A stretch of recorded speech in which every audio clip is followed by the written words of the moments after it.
लग्नानंतर होईलच प्रेम या मालिकेच्या पुढील काही येणाऱ्या भागांचे अपडेट जाणून घेऊया आपल्या आजच्या ह्या व्हिडिओमध्ये. चला तर मग प्रेक्षकांनो, वेळ वाया न घालवता सुरुवात करूया आपल्या आजच्या ह्या व्हिडिओला. तर आता आपण इथे पाहणार आहोत की काव्याने स्मृतिवंशाचं नाटक करताच पार्थच्या पायाखालची जमीन सरकणार आणि पार्थ स्वतःहूनच काव्याजवळ आपलं मन मोकळं करत प्रेम व्यक्त करणार. तर दुसऱ्या बाजूला आता वसवत्या हिचा मस्तपैकी पान उतारा करत मालिनी फोडणार थोबाड. आता नेमकं काय काय घडतं हे बघूया. तर आता आपण इथे पाहिलेलं आहे की सध्या पार्थ हा काव्याने लवकरात लवकर शुद्धीवर यावं, काव्याला लवकर बरं वाटावं यासाठी देवाकडे हात जोडून प्रार्थना करतोय. आणि आता तो मागणं मागतोय की काव्याला फक्त बरं वाटू दे देवा, बस, त्या व्यतिरिक्त मला काहीही नको आहे. आणि त्याचवेळी आता काव्या इकडे शुद्धीवरती आलेली आहे आणि डॉक्टर आता सांगत आहेत की काव्या ह्या शुद्धीवरती आल्या आहेत. हे ऐकून पार्थला खूप आनंद होतो. सगळ्यात अगोदर काव्याला भेटण्यासाठी पार्थच आलेला असतो. पार्थ आता काव्याने डोळे उघडलेले बघून म्हणतो, काव्या, आता जेव्हा तुम्ही डोळे उघडलेत ना, तेव्हा कुठे जाऊन माझा जीवात जीव आला आहे. तुम्हाला काय सांगू, जेव्हा तुम्ही शुद्धीवरती नव्हता तेव्हा मला किती वाईट वाटत होतं. मला काय वाटत होतं ना, ते मी शब्दातही सांगू शकत नाही. आणि आत्ता मला जितका आनंद होतो आहे ना, तो सुद्धा मला शब्दात सांगता येणार नाही आहे, इतकाच आहे. काव्या, खरंच मला खूप खूप भारी वाटतं आहे. मला खूप बरं वाटतं आहे की तुम्हाला आत्ता एवढं बरं वाटतं आहे म्हणून. खरंच मी ना डॉक्टरांना हाक मारतो. एक मिनटं, डॉक्टर लवकर या. डॉक्टर, काव्य शुद्धीवरती आल्या आहेत, डॉक्टर लवकर या. त्याबरोबर आता तो जीवाला आणि नंदिनीला सुद्धा हाका मारतो. जीवा, नंदिनी, जीवा. त्यावेळी काव्य पार्थला म्हणते, तुम्ही माझा असा हात का धरलाय? सोडा माझा हात सोडा. त्याबरोबर पार्थ काव्याला म्हणतो, काव्या, अहो असं काय करताय? हात का धरलाय म्हणजे? अहो तुम्हाला काय होतं आहे का काव्या? डॉक्टर लवकर या. काव्या म्हणते, अहो ते डॉक्टर येतील, तुम्ही हात सोडा माझा. हात का धरलायत माझा? हात सोडा माझा. पार्थ म्हणतो, काव्या, अहो मी हात नाही धरणार तर कसं कोण धरेल तुमचा हात? काव्या, तुम्हाला काय होतं आहे? त्यावेळी त्या ठिकाणी डॉक्टर येतात आणि म्हणतात, एक मिनटं थांबा, काय झालं आहे? मग पार्थ डॉक्टरांना सांगतो की ह्या मला ओळखतच नाही आहेत. त्यावर डॉक्टर म्हणतात, हे बघा, काही वेळी पेशंटची डोक्याची सर्जरी झाल्यानंतर पेशंटला स्मृतिवंश वगैरे होऊ शकतो. आणि आता काव्याच्या बाबतीतसुद्धा तेच झालं आहे. काव्याला स्मृतिवंश झालेला आहे आणि त्यामुळे तिला जुन्या गोष्टी आठवत नाही आहेत. आता तिला नक्की किती दिवसांचा मेमरी लॉस झाला आहे हे बघावं लागेल, म्हणजे लाँग टर्म की शॉर्ट टर्म ते आपल्याला नंतर. आता सध्या त्यांच्या बोलण्यावरून तर हेच जाणवतं आहे की मेमरी लॉस आहे, पण आपण नंतर त्यांच्या टेस्ट वगैरे करूया. त्यावर हे ऐकून मात्र पार्थच्या पायाखालची जमीनच सरकते.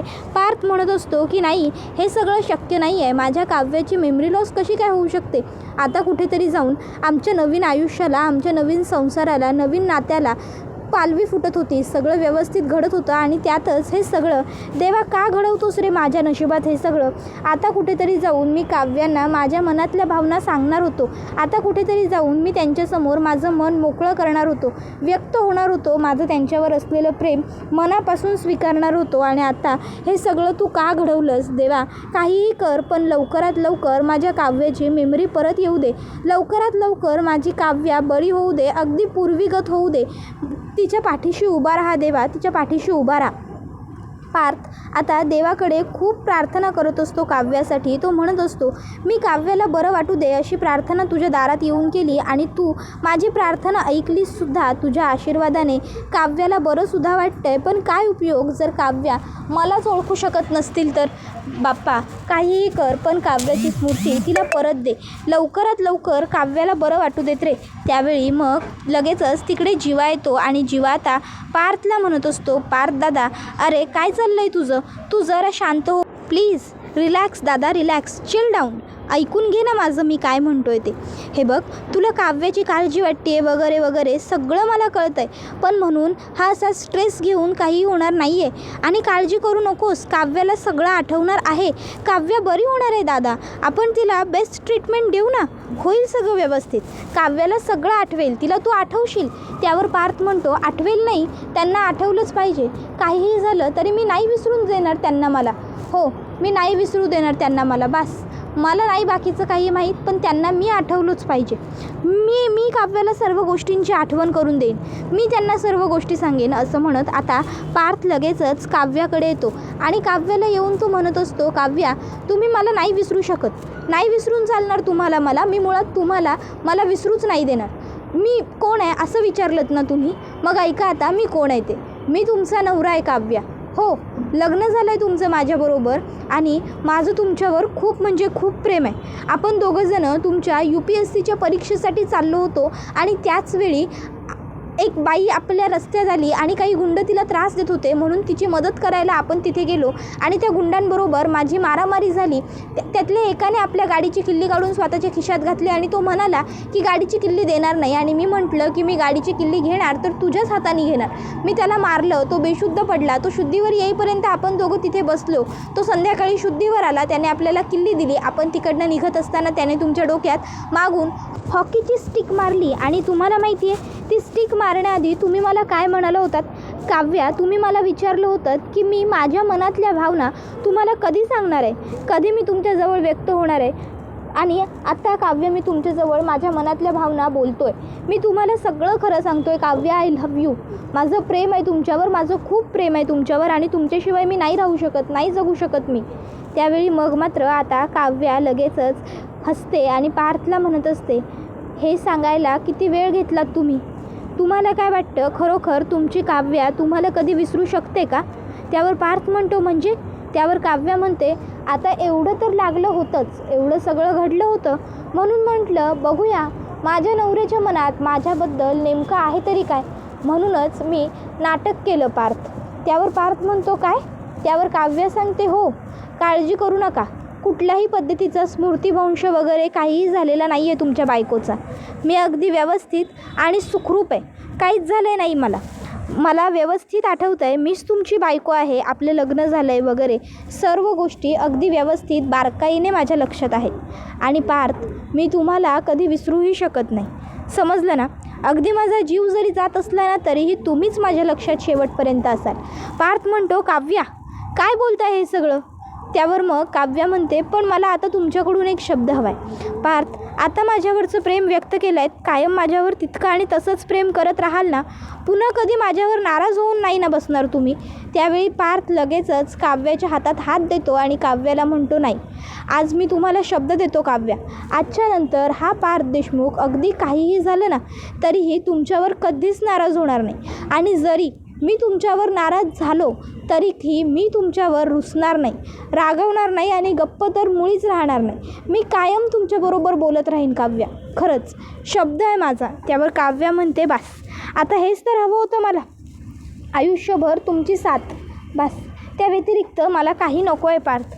बरं, मग आता पुढे पार्थ काव्याला म्हणतो, काळजी करू नका, होईल सगळं व्यवस्थित, तुम्ही व्हाल लवकर बऱ्या. मग पार्थने आता काव्याची हॉस्पिटलमध्ये व्यवस्थित काळजी घ्यायला सुरुवात केलेली असते. तर दुसऱ्या बाजूला आता इकडे मालिनी काकू यांना प्रश्न पडलेला असतो वसवत्या जे काही बोललेली असते त्या शब्दांचा. वसवत्या म्हणालेली असते की मी 16 डिसेंबरनंतर कोणाच्या आयुष्यात काही ढवळाढवळ केलेलीच नाही आहे. त्यानंतर मग मात्र मालिनी काकूंना प्रश्न पडतो की 16 डिसेंबरला मग वसुताईंनी असं काय केलं होतं? याचा अर्थ या सगळ्यामध्ये वसुताईंचाच तर हात नसेल ना? वसुताईच तर माझ्या मुलांच्या संसाराच्या उद्ध्वस्तीमागचं कारण नसतील ना? वसुताईंनी जर हे सगळं केलं असेल ना तर मी वसुताईंना सोडणार नाही. पण नेमकं हे सगळं वसुताईंनी केलं आहे की नाही हे मी कसं शोधून काढू? कसं माहिती होईल मला या सगळ्यामागे वसुताईंचा हात आहे का नाही ते? काय करू, काय करता येईल या गोष्टीचा विचार मालिनी काकू करत असतात. मालिनी काकू ठरवतात की आता मी या सगळ्याच्या मुळापर्यंत जाणारच आणि मग ते हळूहळू एक एक गोष्टीचा विचार करू लागतात. सगळ्यात पहिली आणि महत्त्वाची गोष्ट, वसुताईंनी दीपकला नंदिनीला किडनॅप करायला सांगितलं जेणेकरून नंदिनीऐवजी रम्याला उभं करता येईल आणि रम्याचं व पार्थचं लग्न होईल. पण तो प्लॅन त्यांचा फसला. त्यानंतर मग काव्याचं आणि पार्थचं लग्न झालं. काव्य ह्या घरात सून म्हणून आली, पण त्यानंतर वसुताईंना ही गोष्ट मान्य नव्हती. मग वसुताईंनीच हे सगळं केलं असेल का? त्याबरोबर त्या ठिकाणी आता आशा येते. आता घरात नसते आणि रम्यासुद्धा आता घरात नसते. आशा विचारते, मालिनी वहिनी काय झालं, कसला विचार करताय? त्यावर मग ती म्हणत असते, काही नाही गं, 16 डिसेंबरच्या दिवशी जे काही घडलं त्याच गोष्टींचा विचार करते. त्यावर आशा म्हणत असते, माफ करा मालिनी वहिनी, लहान तोंडी मोठा घास घेते. पण मला राहून राहून ना सतत या सगळ्या कटामागे वसुताई आणि रम्याताई आहेत असंच वाटतं.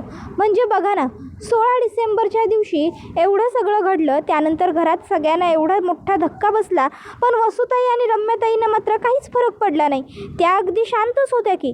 त्याबरोबर ही गोष्ट मालिनी काकूंच्या सुद्धा लक्षात येते आणि मालिनी काकू म्हणतात, हो हे अगदी बरोबर बोललेली आहे आशा. मग पुढे आशा म्हणते, मला तर वाटतं तुम्ही त्यांच्या खोलीची झडती घेतली पाहिजे, तुम्हाला नक्की काहीतरी सापडेल बघा तिकडे. त्याबरोबर मग आता मालिनी काकू विचार करते की कदाचित आशा बोलते ते बरोबर आहे. मग मालिनी म्हणते, ठीक आहे आशा, तू म्हणतेस तर मी एकदा त्यांच्या रूमची झडती घेऊन बघतेच, कदाचित खरोखर मला तिकडे काहीतरी सापडेल. आशा म्हणते, वहिनी मी सुद्धा तुम्हाला मदत करते. त्यावर मालिनी म्हणते, नाही नको, तू माझी मदत करायला येऊ नकोस, तू एक काम कर, तू बाहेरच थांब आणि लक्ष ठेव.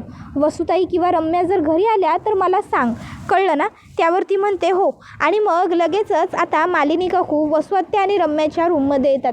त्या म्हणत असतात, खरंच मला कधी वाटलं नव्हतं की वसुताईंच्या रूममध्ये मला असं गुपचूप येऊन शोधाशोध करावी लागेल, पण आज वसुताईंनीच माझ्यासमोर काही पर्याय शिल्लक ठेवलेला नाही आहे आणि त्यामुळे मला हे असं काहीतरी वेड्यासारखं वागावं लागतं आहे. माफ करा मला वसुताई, पण आज मी हे करणारच, माझ्या मुलांच्या आयुष्याचा आणि भविष्याचा प्रश्न आहे. असं म्हणत मालिनी काकू आता शोधाशोध करायला सुरुवात करतात.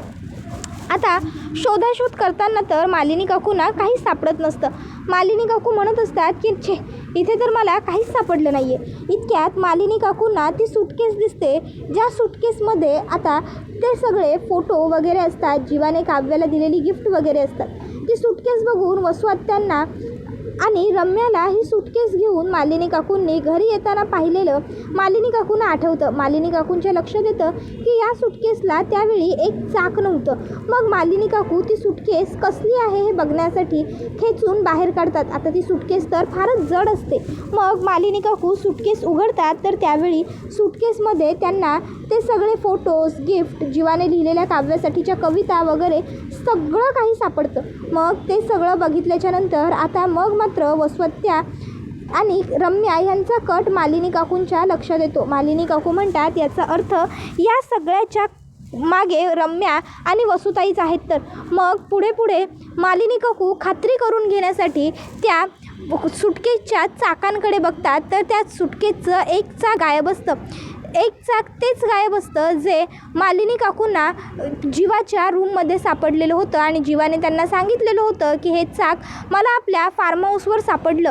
मग मालिनी काकू एक एक गोष्ट लिंक करू लागतात. त्यावेळी त्यांना आठवतं की वसू आणि रम्या बरोबर जीवा पार्क नंदिनी काव्या बाहेर चालले होते, तेव्हाच लग्नाला जायतोय असा बहाणा करून गेले होते आणि तिकडे जाऊन त्यांनी हे सगळे फोटो व्हिडिओ हे सगळं मिळवलं आणि ते इकडे आले आणि त्यांनी 16 डिसेंबरची पार्टी खराब केली. वसुआत्या आणि रम्या यांना आता मी सोडणार नाही असा विचार करत वसुआत्या घरी आल्यावर मालिनी ती सगळी सुटकेस वसुआत्यासमोर उघडते. आता ती सगळी सुटकेस बघून वसुआत्या म्हणत असते, मालिनी अगं काय प्रकार आहे हा सगळा, घरात परिस्थिती काय, आणि तू हे सगळं जुनं उकरून काय काढतेस, तू का उघडली अशी सुटकेस? आता खरं तर वसुआत्या मनातनं खूपच जास्त घाबरलेली असते, कारण वसुआत्याला अगदी व्यवस्थित माहिती असतं की ही सुटकेस त्यांच्या खोलीतच होती आणि मालिनी काकूंनी ही सुटकेस तिकडनंच आणलेली आहे. पण ती असं दाखवत असते जणू काही तिला काही माहीतच नाही आहे या सुटकेसबद्दल. ती म्हणत असते, मालिनी अगं काय विचारते मी तुला, ही सुटकेस तू इथे कशाला आणली आहेस, काय काम आहे या सुटकेसचं इथे, वेड्यासारखं काहीतरी करते सुगाच, बंद करते सुटकेस. त्यावर मालिनी काकू म्हणतात, वसुताई खरंच तुम्हाला माहीत नाही आहे या सुटकेसबद्दल काहीच? हां सांगा ना, तुम्हाला नाही माहिती सुटकेस कुठे होती, मला कुठे सापडली, मी कुठून आणली, काहीच माहीत नाही आहे का तुम्हाला, की नाही माहीत असल्याचं आ म्हणताय? हे बघा वसुताई, तुम्ही कितीही आणि काहीही नाटकं केलीत ना तरी मला सत्य समजलं आहे आणि सत्य हेच आहे की या सगळ्याच्या मुळाशी तुम्ही आहात. लाज नाही वाटली का वसुताई तुम्हाला हे सगळं करताना? का वागलात असं? का माझ्या मुलांच्या आयुष्यावरती उठलात? का माझ्या मुलांचा सुखी संसार उद्ध्वस्त केलात? का या घरातलं सुख, समाधान, समृद्धी, शांती सगळं भंग केलं? सांगा ना. बघितलं ना 16 डिसेंबरच्या दिवसानंतर घरात किती मोठा तमाशा झाला, किती कलेश झाला, काय मिळालं तुम्हाला ते सगळं घडवून? शी वसुताई, अहो आजपर्यंत मी तुम्हाला माझ्या मोठ्या बहिणीप्रमाणे वागवलं. तुम्हाला नवरा नाही, तुमच्या मुलीला बाप नाही, म्हणून प्रत्येक वेळी तुम्हा दोघींचा प्रत्येक गोष्टीत विचार केला. माझ्या मुलानं ज्या शाळेत शिकवलं त्याच शाळेत तुमच्या मुलीला शिकवलं. जे माझ्यासाठी खरेदी केलं तेच तुमच्यासाठी केलं. का तर तुम्हाला वाईट वाटू नये, तुम्ही नाराज होऊ नये म्हणून. आणि त्या बदल्यात तुम्ही ही अशी परतफेड केलीत माझ्या मुलांच्या आयुष्याचं नुकसान करून माझी. त्याबरोबर लगेचच वसुआत्या म्हणू लागते, मालिनी अगं काहीही काय बोलतेस तू? आणि जीवा आणि पार्थ हे जसे तुझे आहेत तसेच माझेसुद्धा कोणीतरी आहेच नसते. जशी तुला त्यांच्या आयुष्याची भविष्याची काळजी आहे तशीच काळजी मलासुद्धा आहेच की त्यांची. आणि मी काहीही केलेलं नाही आहे. उगाचच्या उगाच तोंडाला येईल ते बरळू नकोस. मी काही बोलत नाही आहे याचा तू फायदा उचलतेस आता. बाद झालं. आणि राहिला प्रश्न 16 डिसेंबरच्या दिवसाचा. तर शपथ घेऊन सांगते मला काहीही माहीत नाही आहे. खरंच मी का खोटं बोलू? तुला तरीही माझ्यावर विश्वास होत नाही आहे ना? कोणाची शपथ घेऊन सांगू मी? सांग कोणाची शपथ घेऊ? माझा सगळ्यात जास्त जीव पार्थवरती आहे. मी पार्थची शपथ घेऊन सांगते तुला, मी काहीही केलेलं नाही आहे. बरं पार्थची नाही तर मग मी तुला जीवाची शपथ घेऊन सांगते. मी जीवाची शपथ सांगते काहीही केलेलं नाही आहे. किंवा मग जीवा नाही, पार्थ नाही, विक्रमची शपथ. विक्रम तर माझा सख्खा धाकटा भाऊ आहे ना, त्याच्याबद्दल तर मी खोटं बोलू शकत नाही ना. विक्रमची शपथ घेऊन सांगते मी काहीही केलेलं नाही आहे 16 डिसेंबरच्या दिवशी. मग मात्र आता मालिनी काकूंचा पारा इतका चढतो. मालिनी काकू वसुआत्याच्या एक खण खणावून मुस्कटात लगावून देते आणि म्हणते, बास करा वसुताई, लाज वाटत नाही आहे का अजूनही खोटं बोलायला तुम्हाला? अहो सरळ सरळ स्वतःच्या दोन्ही भाच्यांची आणि भावाची शपथ खोटी घेताय तुम्ही. इतक्या खालच्या पातळीला जाऊन वागाल वसुताई तुम्ही, इतक्या की तुम्हाला दुसऱ्याच्या जीवाचीही काळजी आणि पर्वा उरणार नाही का हो? बोला ना, आता गप्प का राहिलात? वसुताई खरं तर ना मी हे खूप आधीच करायला हवं होतं, पण मी नाही केलं असं. तुम्ही थोरली नणंद आहात माझी म्हणून कायम तुमच्या प्रत्येक चुकीकडे मी दुर्लक्ष करत गेले. तुमच्या सर्व चुका मी पोटात टाकत गेले, पण त्याचंच आज तुम्ही हे फळ दिलंत मला. पण आज जेव्हा तुम्ही माझ्या स्वतःच्या सख्ख्या मुलांच्या आणि माझ्या नवऱ्याच्या जीवावर उठलात ना, तेव्हा मात्र माझा स्वतःवरचा ताबा सुटला. काय मिळालं तुम्हाला त्यांची खोटी शपथ घेऊन? सांगा ना. विक्रमनी कायमच मोठी बहीण म्हणून तुम्हाला प्रत्येक वेळी माफ केलं, प्रत्येक गोष्टीत सोडून दिलं, आणि तशा भावाची त्याच्या मुलांची खोटी शपथ घेताना लाज नाही वाटत तुम्हाला? मला माहिती आहे हे सगळं तुम्ही केलं आहे. हा सगळा कट तुमचा आहे. तुम्हीच मुद्दामून 16 डिसेंबरच्या दिवशी हे सगळं केलं. तुम्हाला काय वाटतं मला कळत नाही आहे का? सांगा ना वसुताई, सांगा. जर तुम्ही हे सगळं केलं नाही तर आपल्या घरात एवढं खालच्या पातळीला जाऊन कोण वागू शकतं? कोणाचं काव्य आणि नंदिनी बरोबर वैर आहे, ज्यांना वाटेल काव्याचं किंवा नंदिनीचं काहीतरी वाईट व्हावं? सांगा ना, तुमच्या व्यतिरिक्त आहे का कोणी? त्याबरोबर मग शारदासुद्धा म्हणू लागते, बाप रे वसुताई, कीव करावी ना तुमच्या बुद्धीची तेवढी कमीच. तुमच्यासारखी बाई मी अख्ख्या जगात पाहिली नाही. अहो स्वतःच्याच भाच्याच्या आयुष्याची इतकी राख रांगोळी करताना तुम्हाला काहीच वाटलं नाही का? अहो भाच्याचा विचार करायचा होता ना एकदा. एक मुलीची आई असताना स्वतः दुसऱ्या मुलीच्या आयुष्याचा खेळ कसा काय केलात?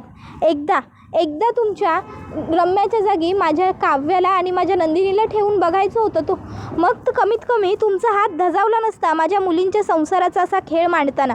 मला तर ना तुम्हाचा इतका राग येतोय ना आत्ता, असं वाटतंय आत्ताच्या आत्ता तुमच्या 2 खणाखण मुस्कटात लगावून देऊ. पण काय करू, नाही करू शकत मी तसं, कारण मानाने, वयाने आणि नात्याने तुम्ही मोठे आहात ना म्हणून. पण याच गोष्टीचा कायम तुम्ही फायदा उठवला आहे. पण आता मात्र बास, आता मला नाही सहन होणार. माझ्या काव्याला एकदा का बरं वाटलं ना की त्यानंतर मग बघा मी दाखवते तुम्हाला मी काय करू शकते ते. आत्तापर्यंत तुम्ही माझं बघितलं ते चांगलं रूप होतं, पण आता यानंतर तुम्ही बघाल ती म्हणजे नंदिनी आणि काव्याची आई. मी माझ्या मुलींसाठी काहीही करू शकते वसुताई, एवढं लक्षात ठेवा. तर दुसऱ्या बाजूला आता पार्थ काव्याची खूप जास्त काळजी घेतोय. पार्थ काव्याला चांगलं खाऊ पिऊ घालतोय. पार्थ काव्याची केसं विंचरून देतोय. काव्याला कपडे चेंज करायला मदत करतोय. काव्याला